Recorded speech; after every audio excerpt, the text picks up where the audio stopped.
name is Jeff. Welcome to my 966 home theater tour.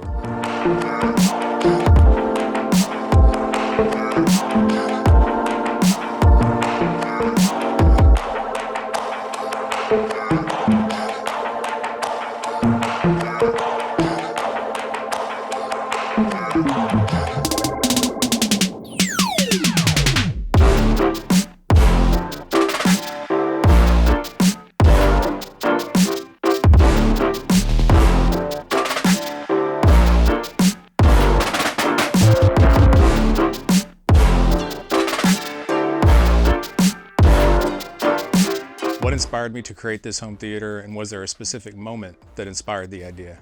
I've always been into music. One of my earliest memories was, my parents, my mom in particular, would always have music on an old record player growing up. She played piano, I played piano, my brother plays guitar. So I've always, music's always been a part of my life. I always had, I'm a child of the 80s and 90s, so I had the loud subs in the car and all that, and I've always had something kind of nice at the house, but nothing ever like this. And I think when COVID hit, so many people were all about well, I'm going to be at the house all the time, I should have a great theater, and that's kind of when the process started. And it's been yes, I run a business, but I'm in the audio world, but I'm an enthusiast first, and it just kind of spiraled from there. Started out with some speaker upgrades, and then that led to another thing and another thing and another thing. So it's taken, since COVID, so 4 or 5 years to kind of get where I am now. How do I feel when I sit down to watch a movie in this space, and can I describe the experience? One, I'm always happy, right? Because it means I'm about to spend, let's say 2.5 hours watching a movie. And I'll be able to turn off my brain and kind of just enjoy things. And I know, based on the equipment that I've chosen, the work that I've done on the audio calibration side, that it's going to be, that's going to be a great experience. It takes a lot of things that kind of go into making a home theater, high performing both visually and audibly, and everybody has to make compromises, and I'm aware of those compromises. But I'm very I'm just happy when I sit down, I see a great picture, I get great audio. Movies these days, over the last several years, have really improved, particularly from an audio perspective. So I know that I'm sitting down to something. A few movies that we talked about, Dune and Tron Ares and Quiet Place, and some of these that have really immersive audio that I just know that I'm going to be checked out of reality completely, and just really enjoy the experience and really be immersed in it. And the same really goes for music too. I do a lot of 2-channel music listening up here. I do a lot of immersive audio music listening off of AppleTV and the spatial audio that they've got, and I just know I can sit down, relax, and just really enjoy whatever content I'm listening to or watching. Are there any films or shows that really show off the capability of my theater? Yeah, there's tons. The new Tron Ares movie is great visually.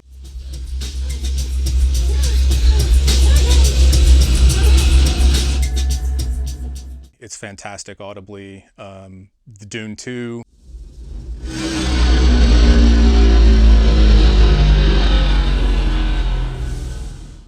Both the Dune movies are fantastic. I think Dune 2 is, if it's possible, is a little bit of a step up from Dune 1. A Quiet Place is outstanding.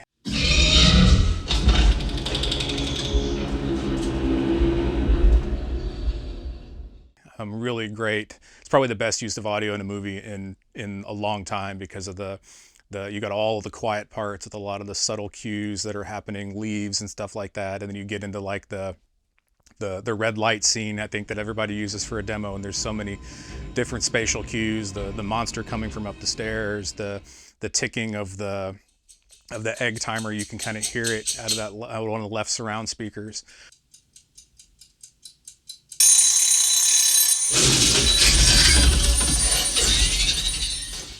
That one's fantastic. Interstellar is great.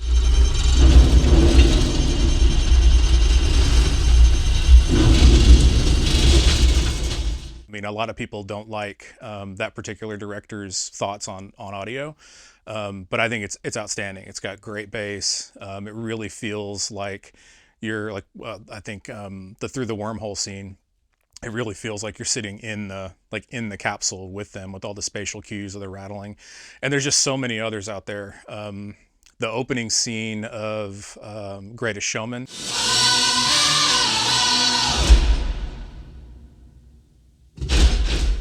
Great for audio. It's great for visual and color. It's being able to see the texture on his jacket and the vibrant colors, not just of his jacket, but like the other actors and their costumes. A Star is Born has really good audio, really good color. One of my favorite demo scenes from that is Shallow, the song Shallow. But there's so many. Sinners earlier this year was fantastic. Oppenheimer's great. Yeah, there's a lot of just really, really good content out there these days. What was the most challenging part in designing this space, and how did overcoming it make me feel? We were talking about this a little bit earlier. It was tough because it was a bonus room that's open to the downstairs with stair rail and wrought iron railing. I think that was actually one of the harder things to overcome. We decided that as part of a remodel that we did to the downstairs, we'd have the room enclosed with a wall, which made a huge difference. Not only in the room because I had more symmetrical sound, but also to the rest of the house because they weren't hearing every little noise that was coming from the theater. Another big challenge is the equipment room. Getting the equipment out of the room and isolated makes a huge difference. You just don't hear the noise, fan noise. You don't see any blinky lights or LEDs from anything. I think that was a big challenge. Another one was my top speakers. I've only got 8-foot ceilings, so I wanted to try to preserve as much height as I could, and I started out with some in-ceiling speakers. They were fine, but that meant I had to dodge, rafters, and I couldn't get them in the right place. So, getting those out into some on-ceiling speakers was great. The bass, I've been on a journey like a lot of people. I think I started with one 15-inch sub, and then I went to 4 ported 15-inch subs, and I've kind of evolved to the point now where I've got 4 18-inch subs and a pair of dual 12-inch subs in the back. So getting that bass right was huge. And it's hard to say, like, they're all challenges that had to be overcome, and each one made things incrementally better, but it's really the bringing everything into a single package and having all those changes kind of add up. I didn't mention the acoustic treatments. I had gone DIY myself, bought some panels, put them in the right spots, and they sounded pretty good, but having someone do a proper acoustical analysis and get proper acoustic panels, like I didn't have anything on the ceiling, as an example. I had a friend walk in, one of my local friends from AVS Forum, and he walked in with nothing playing, was like, whoa, this room sounds like really, really good just standing in here and talking now. It's a major difference. So it's, all these little things tend to add up and really make make for a really cohesive and really enjoyable experience. So when I host movie nights, how do I want my guests to feel? Like, what kind of environment do I want to create? My goal is a better experience than a commercial theater.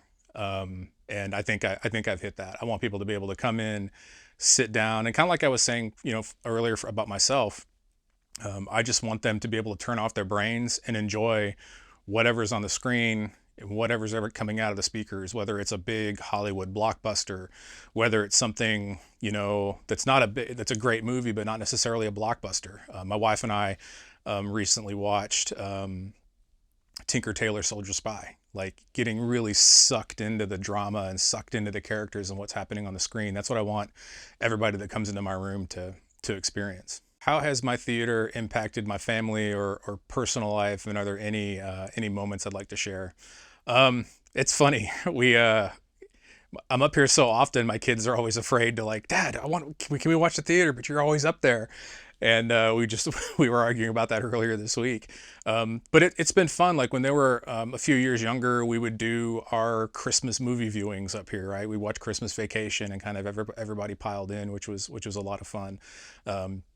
our son and his girlfriend, you know, not maybe once a month, they'll come up here and binge kind of whatever they're watching.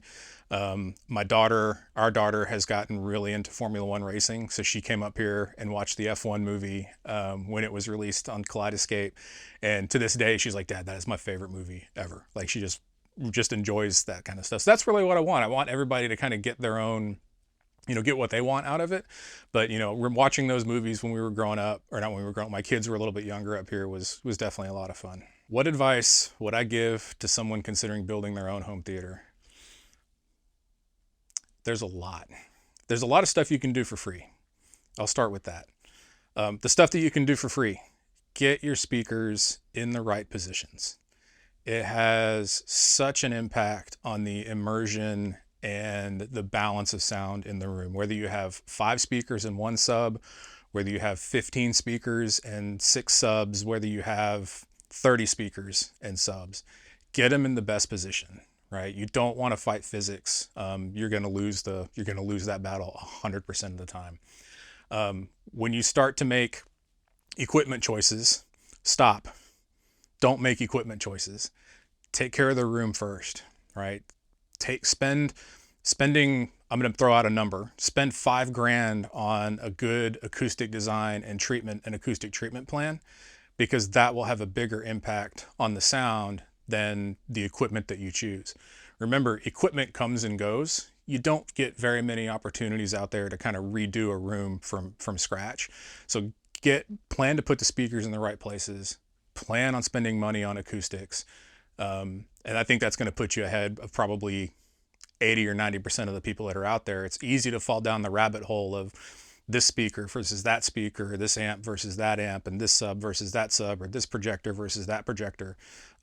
Take care of the room first, plan on getting your speakers and stuff in the right place, and it will put you light years ahead of anyone else. What does this theater represent to me beyond just a space to watch movies? That's a tough question. It's a casual space. We don't just watch movies up here. I'll sit up here and just watch sports. You know, if I have during the Masters, I'll pop my laptop down. I'll have the Masters up here, and I'll be working on stuff with the Masters going in the in the background rather. So it's not just a space to watch movies, big theater releases. It's not a space to just listen to music. It's a place where I personally come up here to decompress a lot, right? It's just an enjoyable place to be in the house. So how do I feel when I watch a movie in a commercial theater versus the experience of watching it at home? I couldn't tell you, because I couldn't tell you the last time I've been to a commercial theater. I don't have to deal with, people that are talking. I don't have to deal with someone on the phone. I don't have to deal with subpar audio. I don't have to deal with subpar video. I'm not trying to brag. My room in almost every regard is better than a commercial theater in my personal opinion. And most of the well-built home theaters that I go into are better than the commercial theater experience. Right? I can pause the movie, I can go to the bathroom, I can go downstairs and get a drink or a snack and come back up. I don't have to worry about missing things and trying to dash to the restroom and then try to hurry back and hope I didn't miss some key part of dialogue or plot. It's just way, way, way better overall. If I could go back in time, what piece of advice would I give myself when I started? I'm laughing a little bit because I'm going to kind of go right back to what I told everybody, like, what should they do? Get the room right first, right? Don't focus on speakers and don't focus on equipment. I think it's the easy thing to do. And I fell into that trap. I got fortunate. I did end up with some what I consider to be really, really high quality speakers. But I fell into the trap, right? I bought this processor and then that processor and then these amps and then this other thing. And, it's easy to spend and actually waste a lot of money kind of going through that process. The room was actually the last thing that I took care of when I flipped the orientation 180 degrees and got the equipment out and got all the proper acoustic treatments in line. Like I did everything wrong. Like, you know, and it was fun because I got to learn a lot, right? I wouldn't be in the position that I'm in had I not gone through that, playing with, you know, gosh, how do I get, why does a sub need to be in a certain location? Trying to understand how subs interact with one another, trying to learn how to use all the different tools out there. I started out with the mini DSP like everybody else. I started out with 2 subs and then 4 subs like many people. So I got the experience of learning a ton, which is invaluable. But I could have like drastically shortened that by taking care of the room, figuring out kind of what I wanted, planning a little bit for the future, you know, going from, you know, 4 top speakers to 6 top speakers. I could have pre-wired and spent a lot less time in the Texas summer in the attic trying to run speaker cables than I had if I had kind of planned things out at the beginning. So, yeah.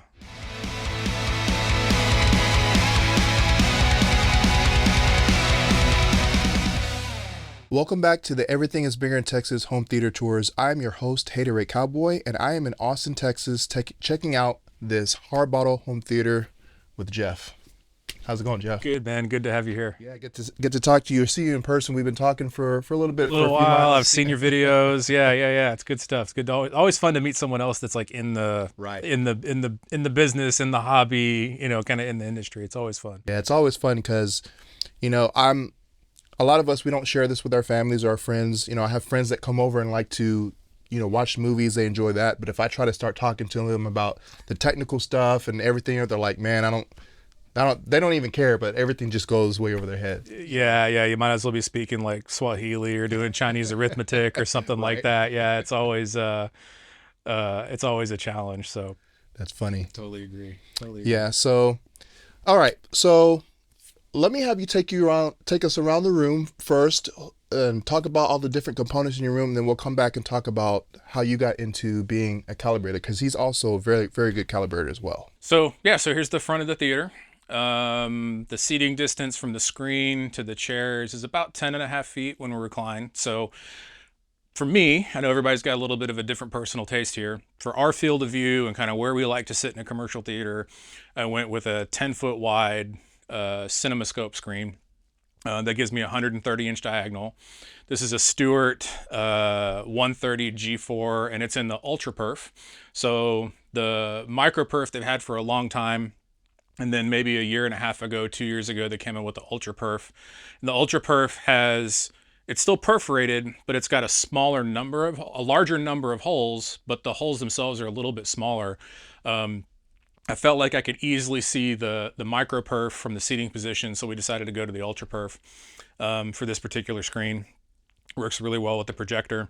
The screen wall itself is what people online will call a typical goalpost mount. So it's got 2 verticals that are attached to the floor and the ceiling, and then there's a horizontal bar that goes between the 2, and that's got the mounts for the screen on it. So it's really, really simple. It's really easy to undo if we ever decide to move.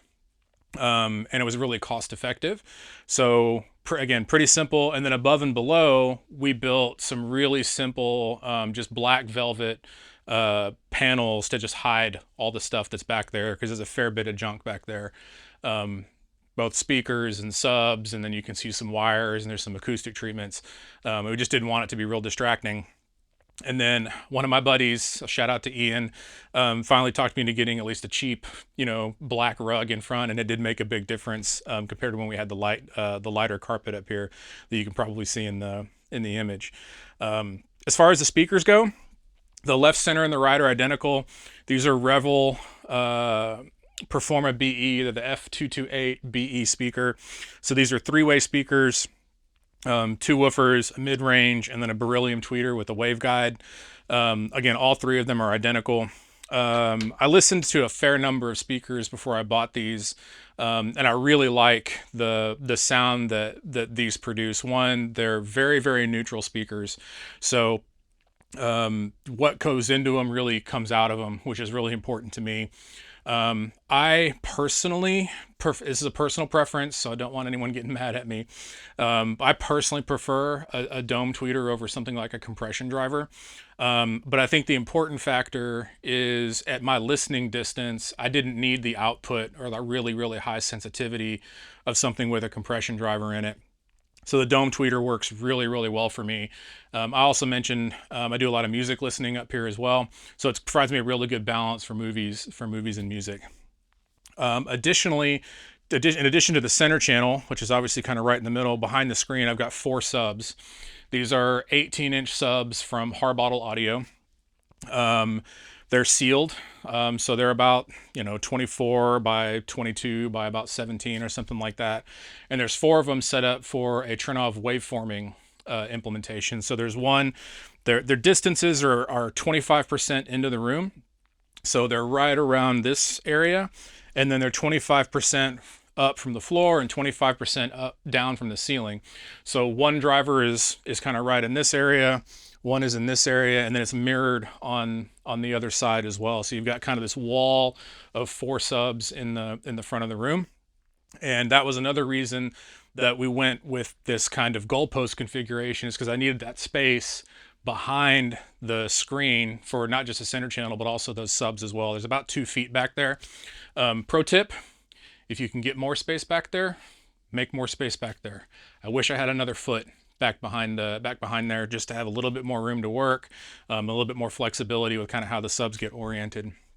And then the last thing that's back here that you can't really see is there's some acoustic treatments as well.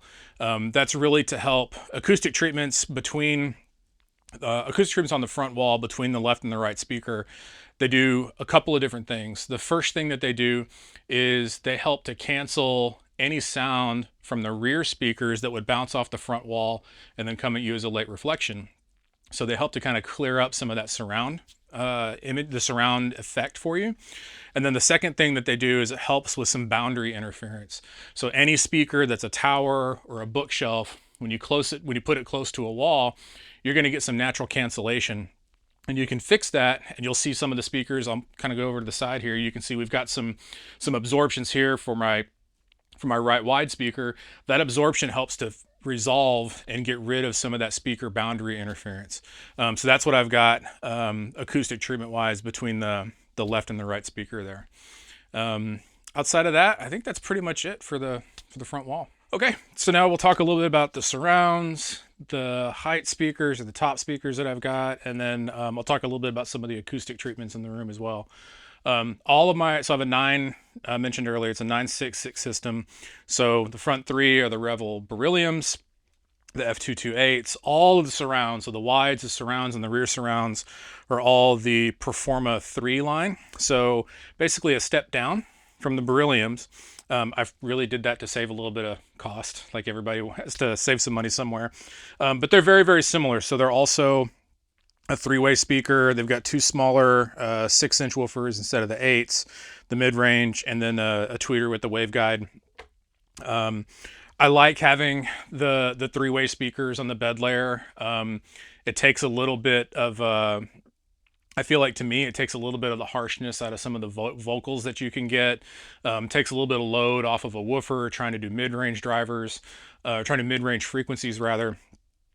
So I just chose, for me, to go with kind of 3 ways all the way around. And the nice thing about having everything match and be the same all the way around is that there's no changes in the sound when things move from one speaker to the next. It all sounds very, very cohesive and really well put together. Now, you'll notice that I have a different brand of speaker for my tops. So these are Ascendo, the Wedge 6, and they're the Wedge 630, I think. They've changed their names a couple of times. These are a different design. So these are a 6-inch coaxial speaker. So these are a 2-way. And I could probably pull the cover off here, probably get a little bit of a look at it. And I originally had some different speakers. Like a lot of folks, I've only got 8-foot ceilings. I mean, so many people out there have just 8-foot ceilings. And so I said, I want to try to preserve as much ceiling height as I can. And I had some in-ceiling speakers. And they were fine. Like they weren't bad speakers, but the challenge with an in-ceiling is positioning them, because you have to dodge all the rafters that are in there. You can't have the speaker butt right up against one because you have the little dogs that go through and kind of screw down. So I never could really get them in the right places. So I decided, I'm going to go ahead and get something that's on ceiling. And again, there's a lot of different things out there. I felt that the Ascendo was the best option for me. It's a small form factor. And then in the lower end of the Ascendos, like I think it's the 5s and the 6s, rather than using a compression driver, they actually use a dome tweeter for the high frequencies as well. There's no problems mixing and matching domes and compression drivers. However, if I can choose to do so, I'm going to try to keep everything the same if I can. If I have to mix, I'm going to keep the listener level speakers the same, and then I might do something different for the tops.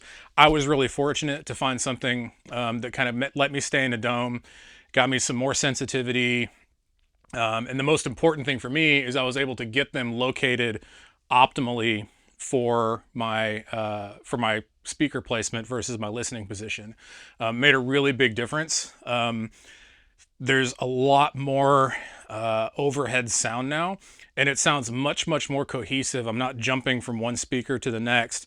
What I did at the same time is I used to have just 4 tops, and I added top middles as well. So that made a really big impact on just kind of the effect of the Atmos. And it's a pretty good result for being so height limited as far as my ceilings go. Now, the other thing that you've probably seen all over the room are these acoustic treatments. So there's these funky looking black, wavy looking things with some black squares and panels, and I've got them on the walls. I've got them on the ceiling as well. And when I mentioned earlier, I did some DIY on the acoustics, and I still have some of those panels in this room. I know enough about acoustics to be dangerous. There are some rules that you can follow to begin with, but to get the best out of the room, you really want to have your acoustics designed for the room, for the speakers, and for where the listening position is. And so I reached out to Niall Meller at Acoustic Frontiers, and I had Niall do a full acoustic treatment plan for my room. He took all that stuff into account. He took my seating position, my speakers, what kind of dispersion my speakers have, where they're located. He actually helped me fine tune my speaker locations a little bit. I needed to adjust the wides, and then he helped me get the exact positions that I needed for all of my 6 height speakers. And so once we got the speakers in and we got all the panels built in, I mentioned earlier, like, it was a completely different room. And I think one trap that people fall into is they use, they over-absorb a room. So you end up with a room that's, it's very, very dead overall. But if you look at some of the documentation out there from CEDIA on best practices, people tend to focus on what's called reverberation time. And that really doesn't translate into a small room like a theater. Her reverberation time is for an acoustically large space, something like a commercial cinema or a concert hall. So what Niall does, and there are other folks that do this as well, I've just worked most closely with Niall, is they look at not just how much energy there is in the room, but where that energy is, because you want that energy to be consistent from the mid ranges, from the upper bass to the mid range to the high end tweeter frequencies as well. And that's what Niall really accomplished in here, is by mixing diffusion and absorption at key places. I get a really balanced sound that all has a very similar decay time, so the room itself sounds really good. And that was one of the things that I appreciated about the way that Niall does it. And there are a couple of other folks out there that do this. But one thing I liked about Niall's approach is you'll notice that some of these panels have, this is all absorption, and then you've got diffusion in the middle. And that's meant to capture the energy coming off of this speaker and kind of diffuse it before it goes to the listening position. And you've got other areas where it's more diffusion and then a little bit of absorption. And on the back wall, which you guys can't see on the screen, it's all absorption between those rear speakers. And I mentioned earlier about having absorption at the front of the room helps cancel those reflections from the rear speakers. Absorption at the back helps cancel reflection from the front speakers that would arrive late. So the whole package really made a big difference in the room. Like, I never had the guts to put anything on the ceiling. And you can kind of see up above, there is quite a bit on the ceiling now in terms of mixed absorption and mixed diffusion. A simple example This panel here is probably one of the only ones in the room, one of three in the room, that's pure absorption, and that's meant to capture reflections from the center channel so they don't come down and cause issues at the main listening position. So it was a really big improvement from what it had in the past, and it just kind of goes to speak of some of the there's a lot of complexities in audio, and sometimes hiring a pro, even just to do the design, can really help you save a lot of time and a lot of headache. All right, well, welcome to either the heart of the beast or the belly of the beast, depending on how you want to look at it. So this is the AV rack. There's a little bit of I built the closet that we're standing in. Used to be kind of an open cubby hole. And I really wanted to get the equipment out of the room. That's one of the better things I think that you can do in a home theater. I don't know if the microphone's picking it up or not, but there's some fan noise that comes through. And when all the equipment's on, obviously there's a lot of lights, some of them flash. And I just didn't want any of that distraction coming into the theater. So got everything back off in this closet. I've got a couple of dedicated power circuits that come in here. Everything in the rack, which I'll go through here in a minute, goes through one of these battery backup systems you can kind of see on the floor over here. That's not so much for power conditioning or anything like that. I'm just an old IT guy, and I believe in battery backups in case we get the power that goes out. It does happen from time to time, not too often, but I definitely don't want to have any problems with something losing power and then not coming up properly. So we can go through the rack. There's a lot of stuff in here. It's kind of mixed around. Some of that is poor planning on my part. Some areas I've got really, really nice long service loops for cable. Other areas the cables are a little bit shorter than I probably should have left them. So that's another good pro tip for you, is leave yourself more length of cables for things like speaker wires and stuff than you think you need. You can always cut them down later. So we'll kind of go through this from top to bottom. So up here at the top are these three amplifiers are amplifiers for my subs. So each one of these amplifiers, these are Powersoft Quadricanale 4804 DSP+D. So each one of these is bridged, and each one supports a pair of subs in the front of the room. The next is the amplifier for the Harbottle subs. This is a Harbottle built, Harbottle manufactured amplifier. And it powers the two Harbottles at the back of the room that we'll talk about here a little bit later. Those you can actually see versus the ones in the front of the room.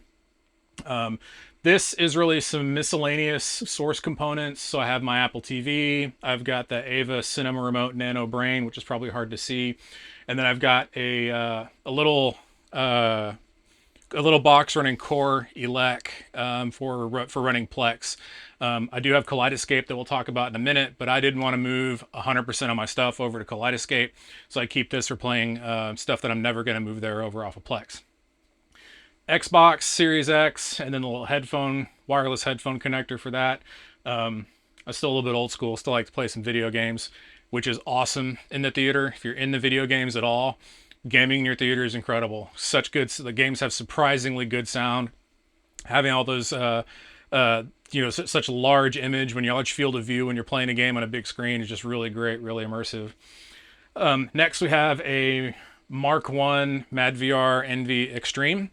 So this does all the video processing for the entire theater with the exception of the Xbox. I still bypass it for the Xbox. The main reason for that is this is the first MadVR Envy Extreme, and it doesn't support any kind of gaming mode. I know that's something that has recently been released on MadVR. I'll eventually, if I want to go down that route, I'll eventually have to upgrade this to a Mark III. So I've got all the HDMI 2.1 and all that good stuff.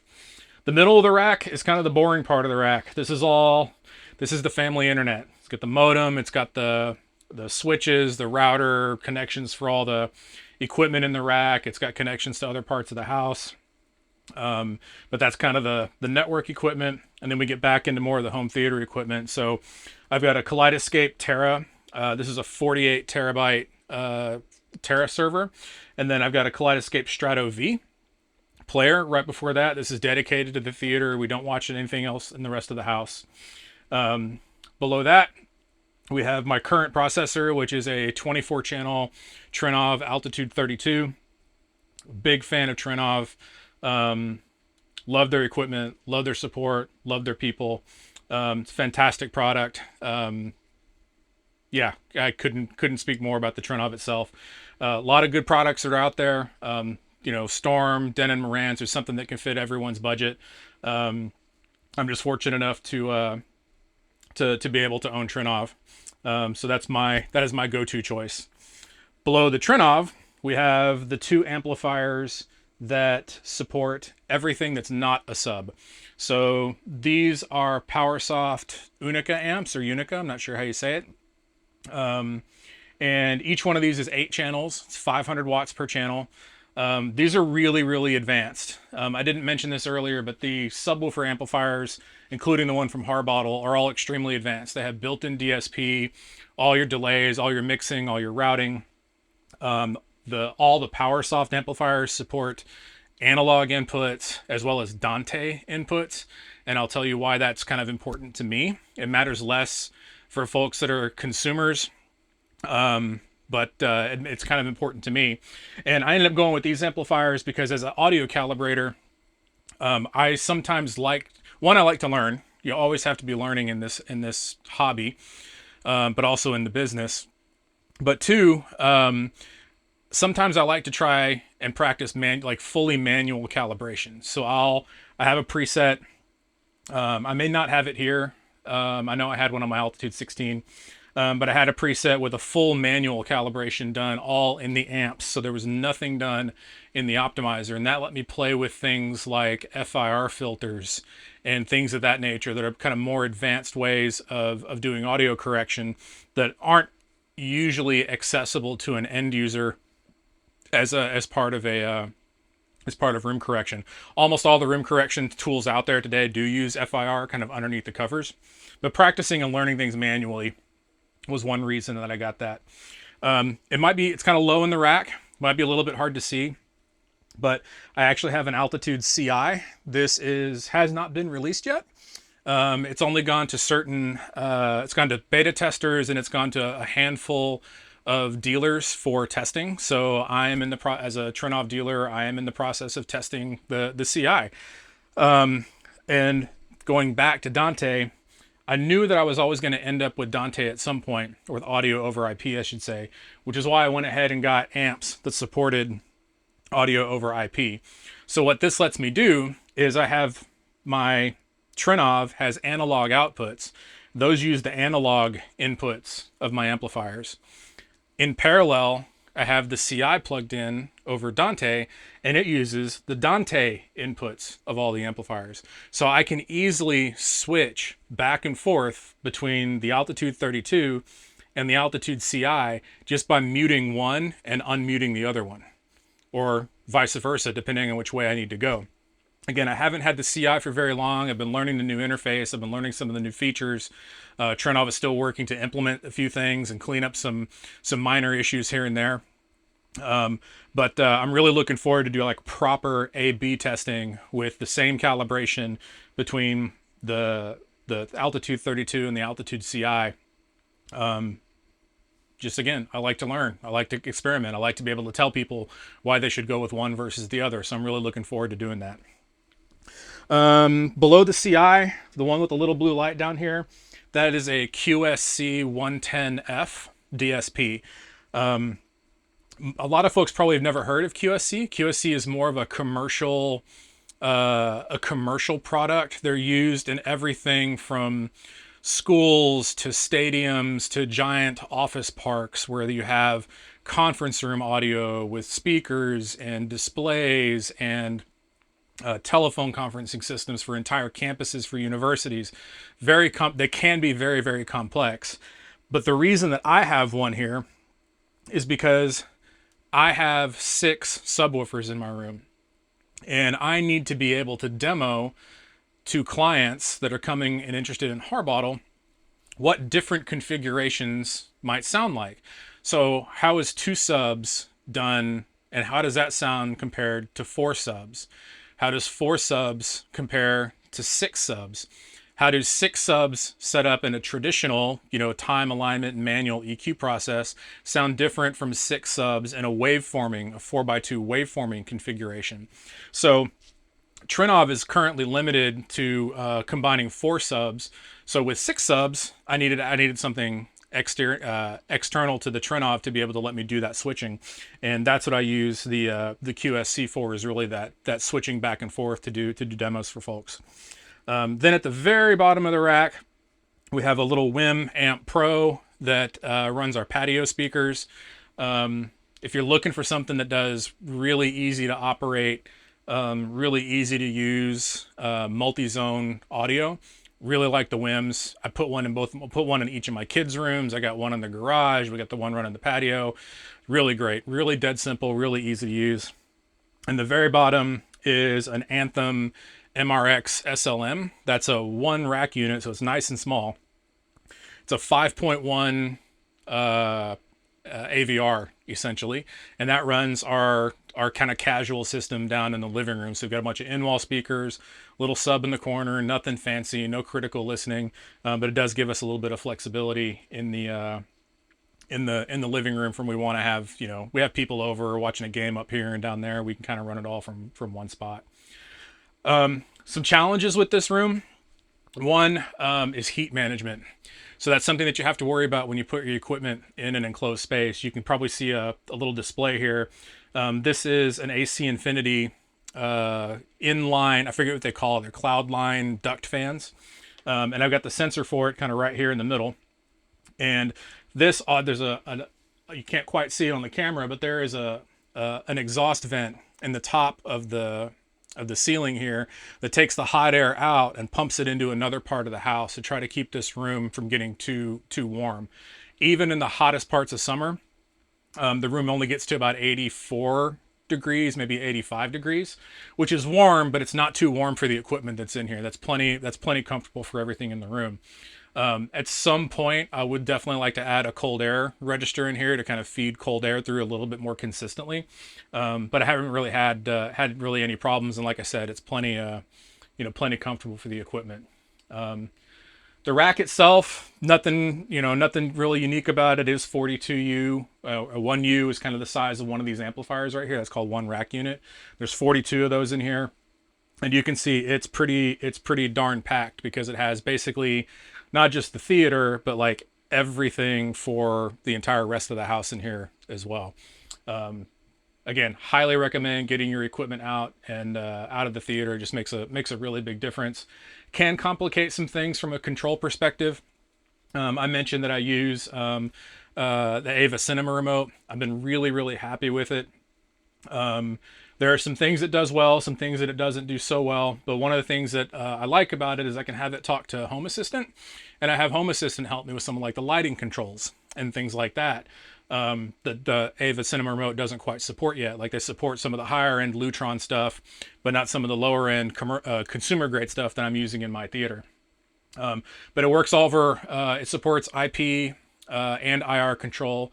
I'm fortunate enough that I think everything except for my little box that runs the Plex client all supports IP control, which makes it really reliable and really responsive.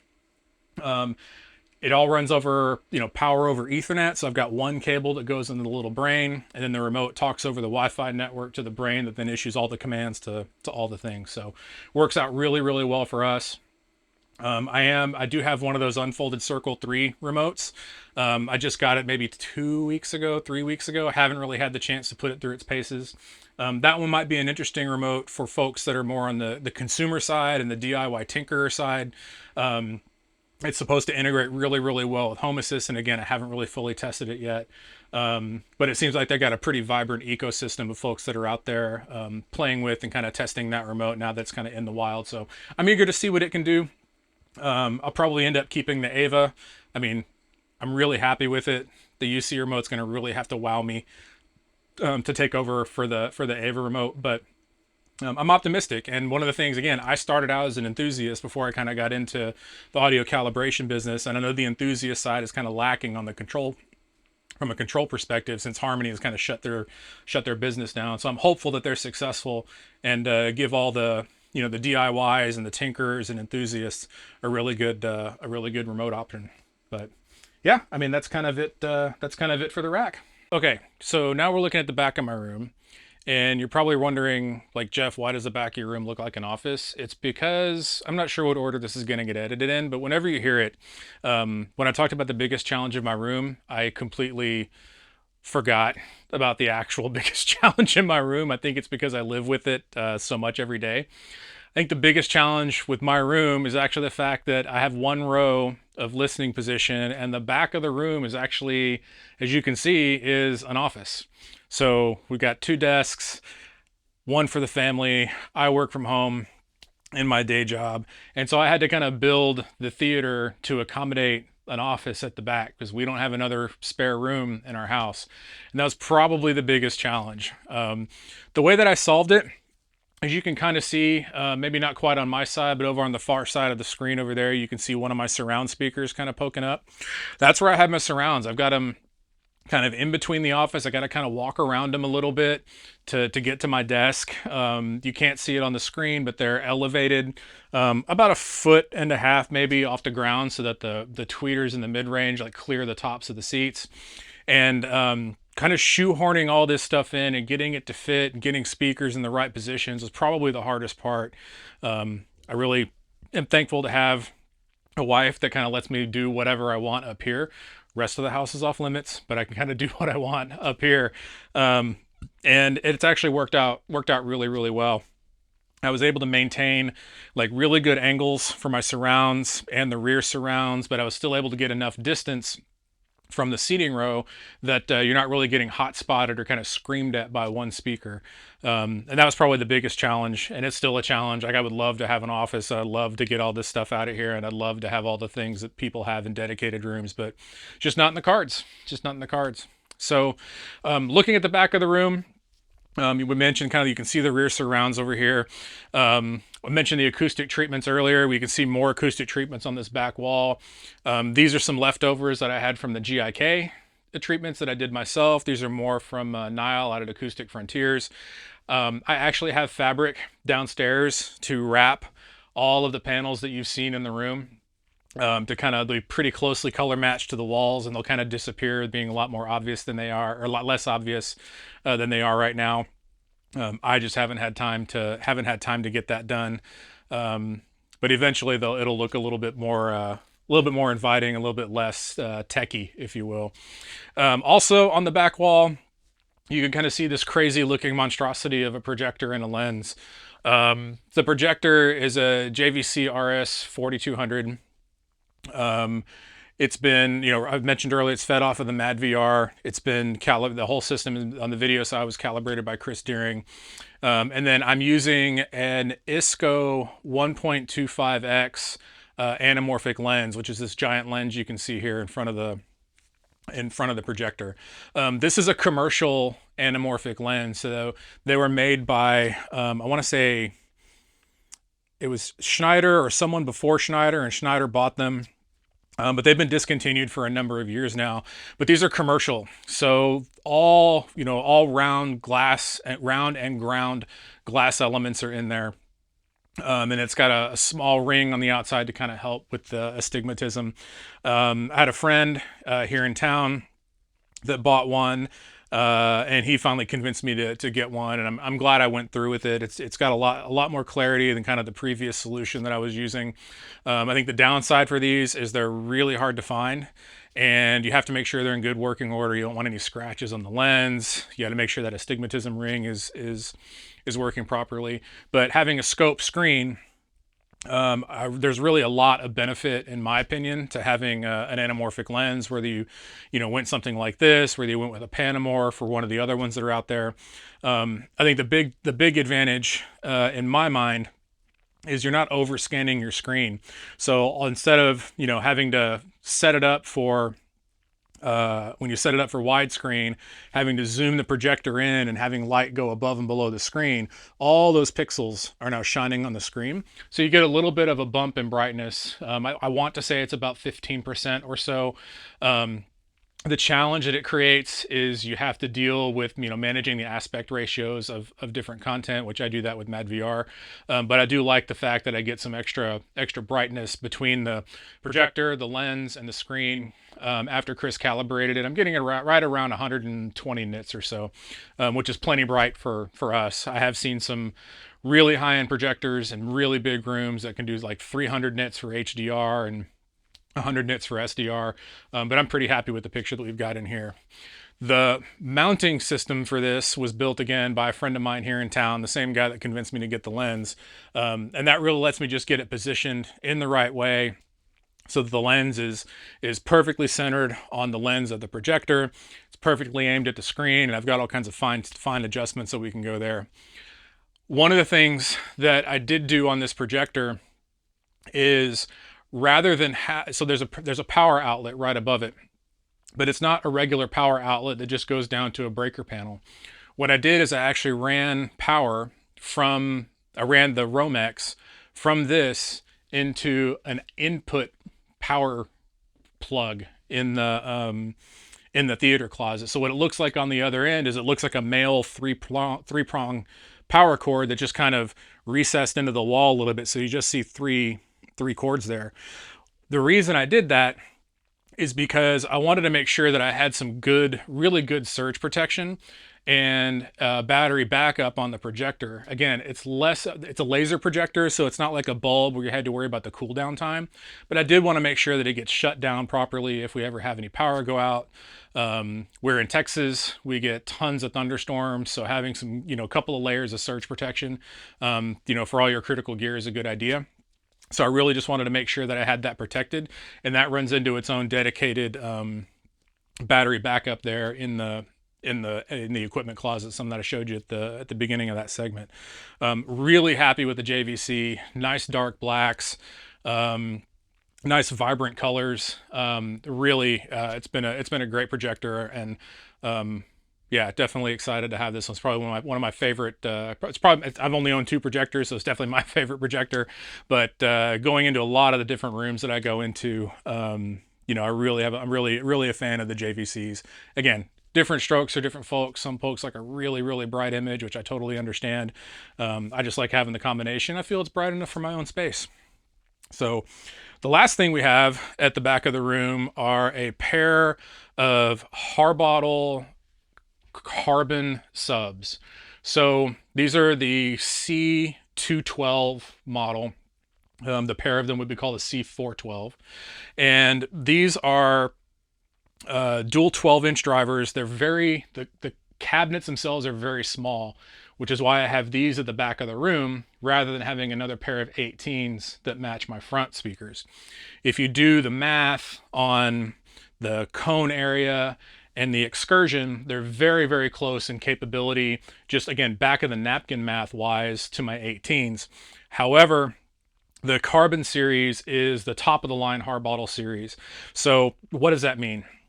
Well, one of the big things that it means is it's probably not picking up really well on the camera, but these subs are actually, the enclosures are actually, it's not carbon fiber wrap. The carbon on this is actually structural.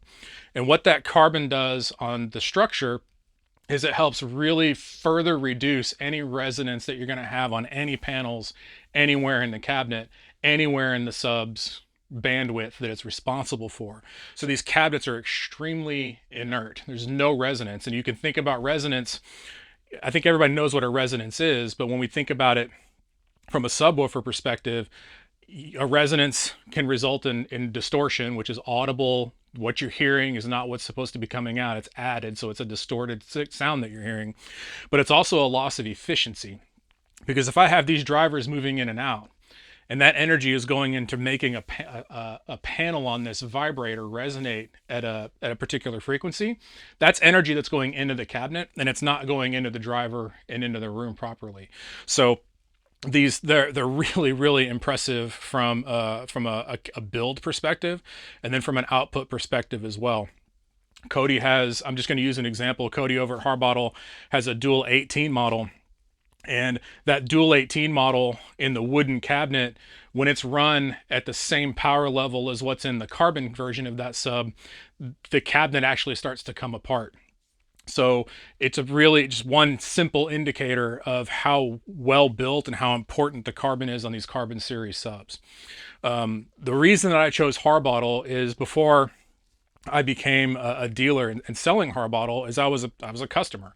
I feel like there's a hair club for men thing in there, but I wouldn't be very good at that. And I really liked, I really liked this product because it does what it says. When you go look at the specs for a Harbottle sub and it says 5 hertz to 200 hertz or 5 hertz to 140 hertz, that's the bandwidth that that sub can play at its full rated output. That's guaranteed. I don't know anyone else that guarantees not only the bandwidth of the sub, but also the amount of compression and the amount of distortion that you're going to get from an output perspective. And it just really speaks to the engineering that goes into not only, everybody thinks about drivers, but when you're building a sealed sub, it's the driver, it's the enclosure, it's the amplifier. It all has to work together to ensure that nothing that you don't want, like compression, distortion, and things of that nature, creep into the signal. Compression is a form of distortion.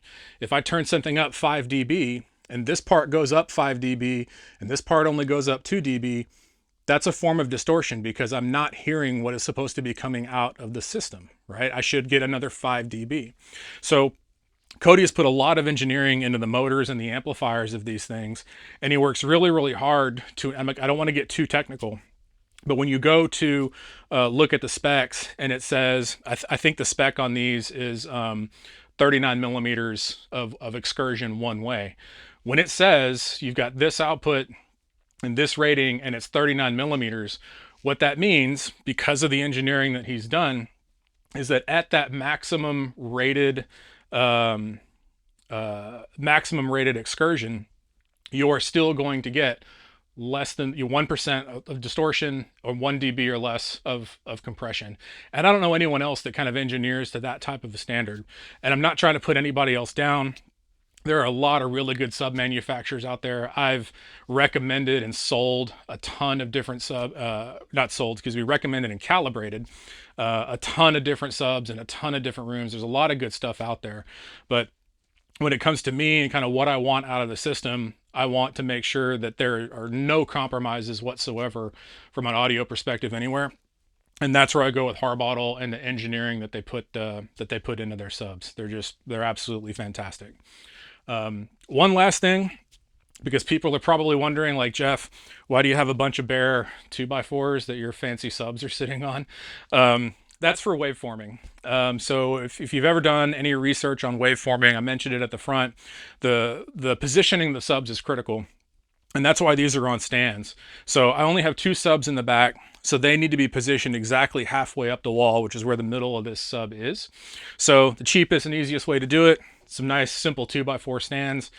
Downstairs I've got some black velvet and some quarter round. I'll eventually wrap them up and make them look all pretty, but that's kind of the state of the state right now as far as the back of my rooms and I wouldn't call it like a super professional aesthetic that I've got going, but again, I've got an office at the back and it makes it tough. We've all got compromises that we need to deal with in our rooms, and these are some of the ones that I had to deal with in mine. Okay, so we went around the room. You showed us the front of the room, your speakers. We talked about the acoustics, your height channels. We saw the rack. We talked about the projector and the subs. Let's close out by talking a little bit about how you became a calibrator and then about the QC control on the Harbottle subs. Yeah. So I mentioned it earlier. Like, I started as an enthusiast. Was always around music. Was always into listening to kind of stuff.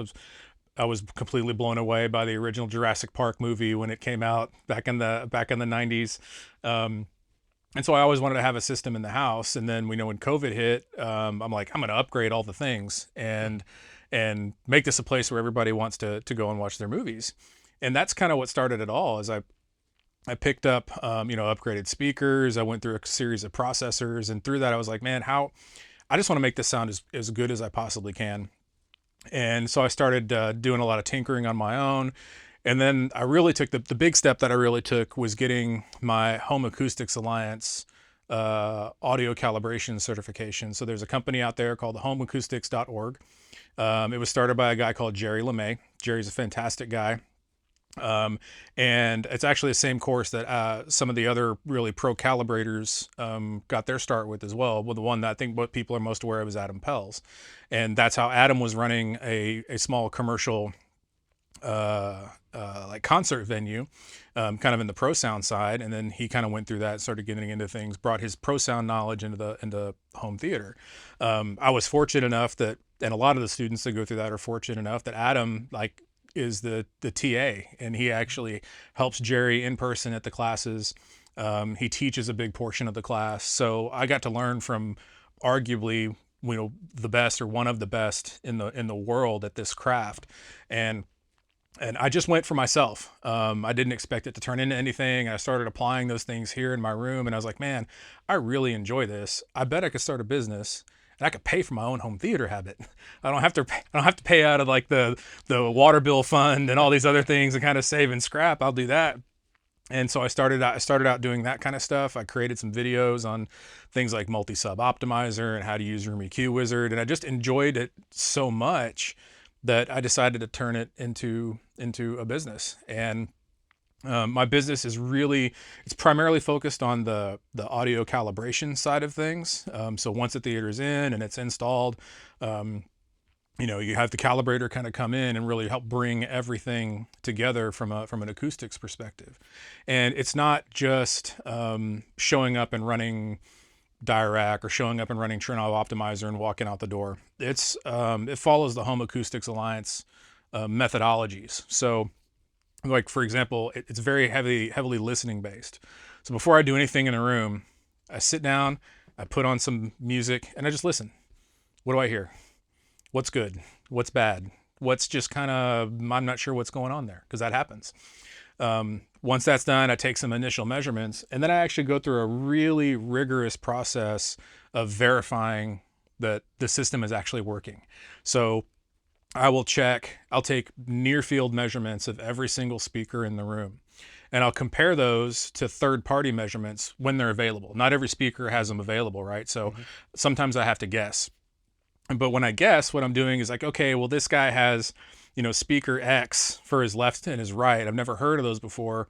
Well, when I take those near field measurements, are they actually measuring the same, or is one of them different from one of the others? So I can at least understand, okay, that looks normal. It doesn't look either it's normal or the same. The whatever's wrong with them is wrong with both of them, right? You kind of have to, you can't have perfect data all of the time, which CD is working to change. We can talk about that in a minute. But once I do that, I will actually check things like the polarity on every single driver and every single speaker, because I've had a few occasions where a left speaker is a Monday speaker and a right speaker is a Friday speaker, and something gets wired wrong internally, right? And you want to fix those things before you calibrate, because they will have an impact on the sound. Then I actually get into calibration, and what I actually do kind of varies from based on what the capabilities of the equipment in the room. I've done some pure manual calibrations where I'm using just external DSP that the client has, and everything's done manually. All the equalization, the time alignment, the level alignment, the sub integration is all done 100% manually. And then in other rooms, I might have to work for, a couple of hours to get multiple subs playing well, right? Because I've got a lot of videos on YouTube that you can go see. It's work. You have to make sure, you want to get that bass correct. If you go read any of the literature that's out there, like Floyd Toole's book, Sound Reproduction, he specifically talks about how bass is it's generally agreed that bass is 2 octaves. So it's 20 to 40 hertz and then 40 to 80 hertz, right? But humans can hear 10 octaves, which is 20 hertz to 20,000 hertz. Even though it's only 20% of what we can actually hear as humans, it can account for 30 or 40% of what we perceive as good quality sound. So getting that right is one of the most important things. If I've had to do the subs, I'll take care of the subs. Then I start getting into actually calibrating the room. I usually do make use of things like Dirac or Trinnov's optimizer. Most people have that. They both do pretty good jobs. They do things differently, but they both do a pretty good job. Once that's done, then I remeasure the system. I listen to the system again, because things are always going to need little tweaks. The after graphs that you get from any room correction are just predictions. It's, I measured this, I'm going to do this to it, and this is what it should look like. They're never 100% right. They're never 100% right. And then you have challenges like I have in my own room. And we were talking, I think you said you had the same issue in your room, where our left and right speakers are outside of the screen, and there are center channels behind an acoustically transparent screen. So in my room, it's an identical speaker, but unless if I make it measure exactly the same, it doesn't actually sound the same as the left and right. So there's a lot of manual tweaking and things like that you have to be able to go in so that you get those types of things correct in the room.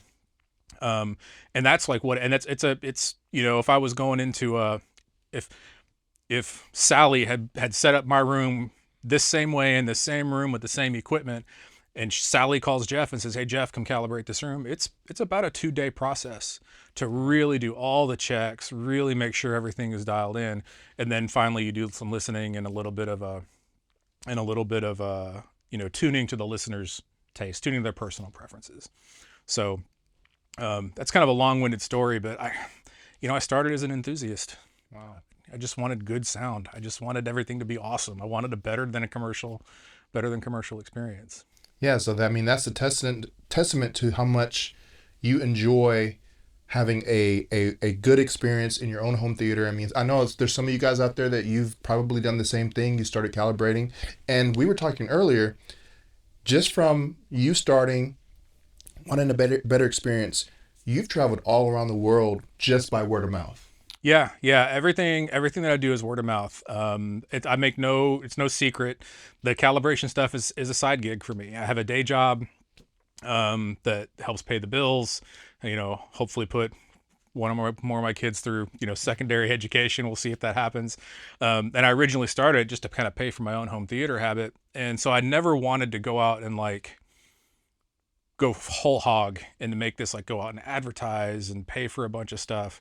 I find that, you know, my day job, like the best recommendations come from people that have used your stuff. And that's kind of the way that I wanted to run my business here, is like do a good job, make sure people are happy with the results, and then kind of let things grow from there. And I'm as busy as I want to be right now, which is great. It's a good position to be in. It kind of lets me balance having a really productive side gig versus a day job where I've only got so much PTO that I can take, and you do a lot of work on weekends. But yeah, I've been all over. Haven't gone all over the world yet. I wouldn't say quite that much, but okay. I've been all over.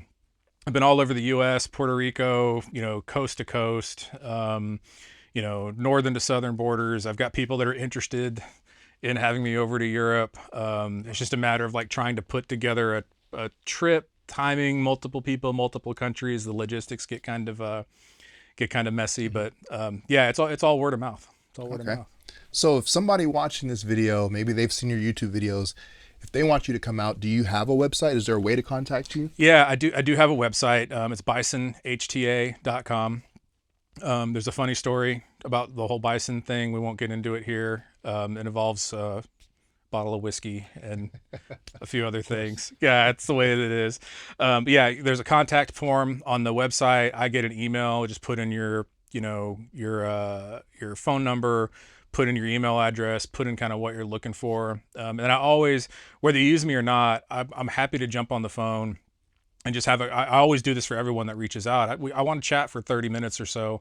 I want to understand, like, tell me about your room, tell me about your system, tell me what you like, tell me what you don't like, tell me what you've liked in the past.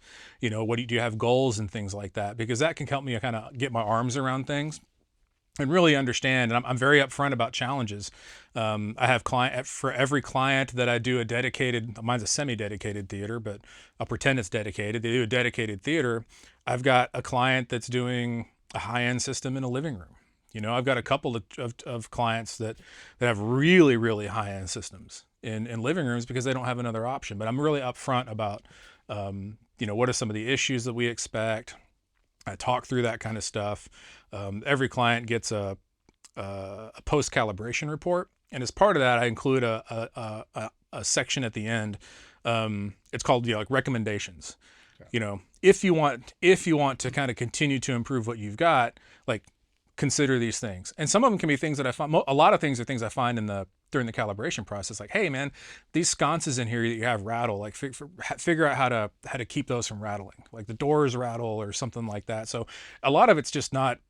It's not go spend money on this. You know, go spend tons of money on these things. It's a lot of stuff that people can do for free or for very, very cheap. Okay.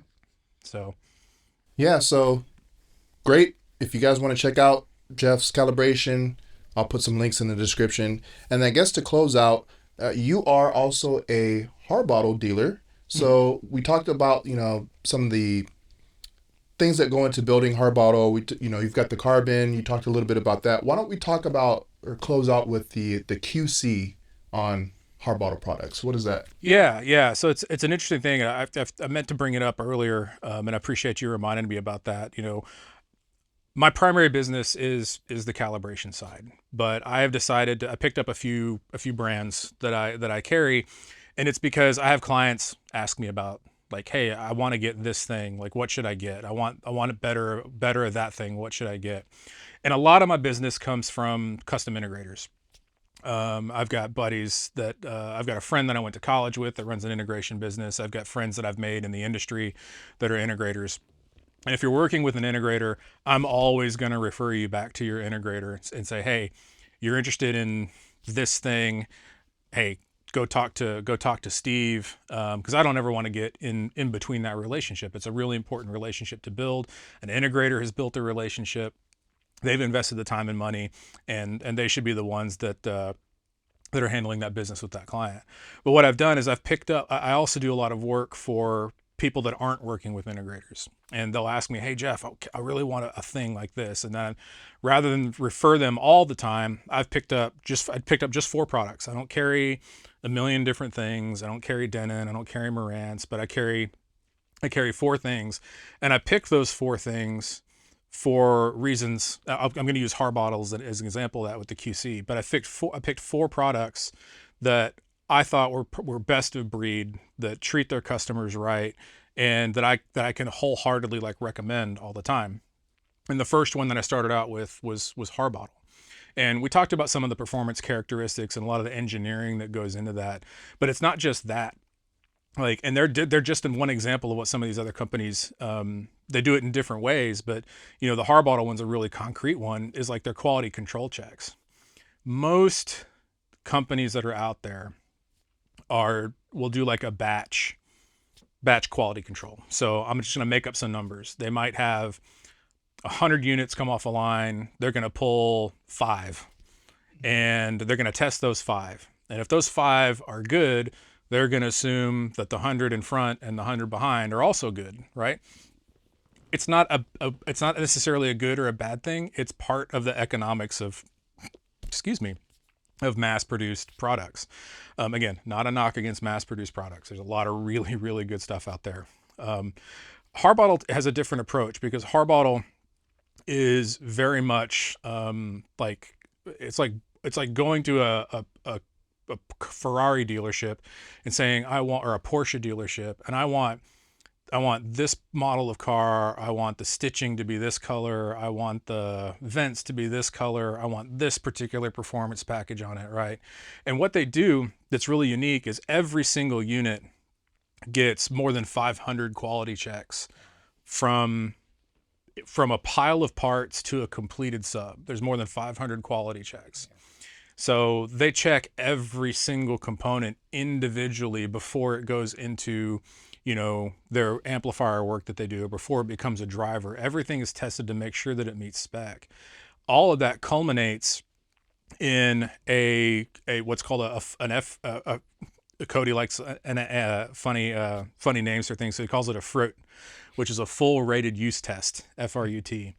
Every single sub is burned in at full rated use for 12 hours before it ever leaves the facility. Every sub ever will be made from Harbottle is burned in for 12 hours.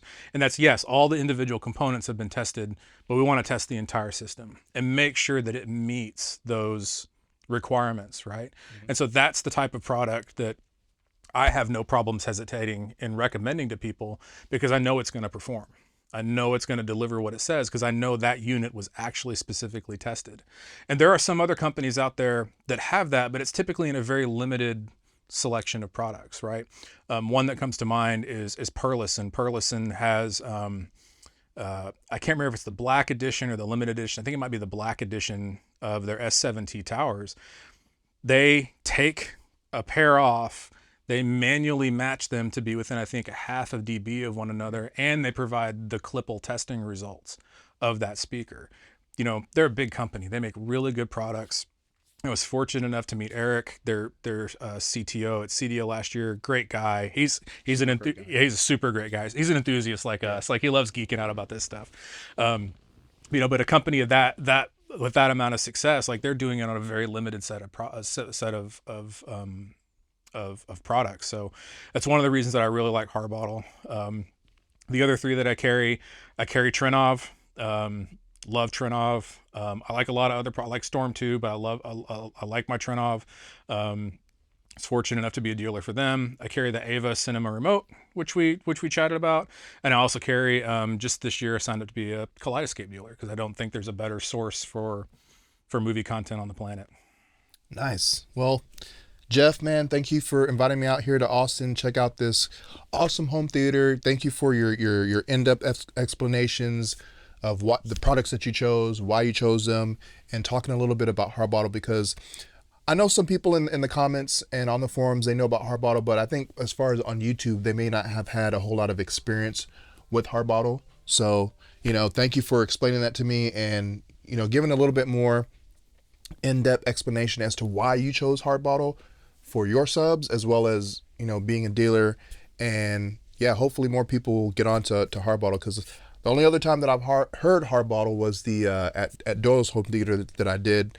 I'll link that in the description. He had the, I believe it's a 24 carbon, and man, that thing is, I mean, we were watching it at his house. You feel it, but I mean, you can't barely even see the driver moving. Yeah. So those things are built like a tank. It's an animal. It's an animal. Yeah. I'd love to, I wish I could put the Nothing But Carbon series subs in here, but, you know, even I've got a budget. But I've got, you know, I've got a client in South Texas that I'm working with right now. He has a current pair of the Harbottle 24s in the front, and he's working with Niall over at Acoustic Frontiers. He's basically gutting and redoing his entire room, and he's going to have, you know, 4 of the Harbottle 24s in the front, 4 of the dual 18s in the back with the waveforming config. Like, it's gonna be something special. Yeah, it's gonna be something special. I would love to hear that setup. Yeah. Well, cool, man. Again, thank you for having me out here. It's awesome, man. If you guys, yeah, thank you. If you guys like this video, make sure you like, share, and subscribe. I'll leave links in the description to Jeff's website if you want to check him out as a calibrator. Thank you guys for watching, and we'll see you in the next video.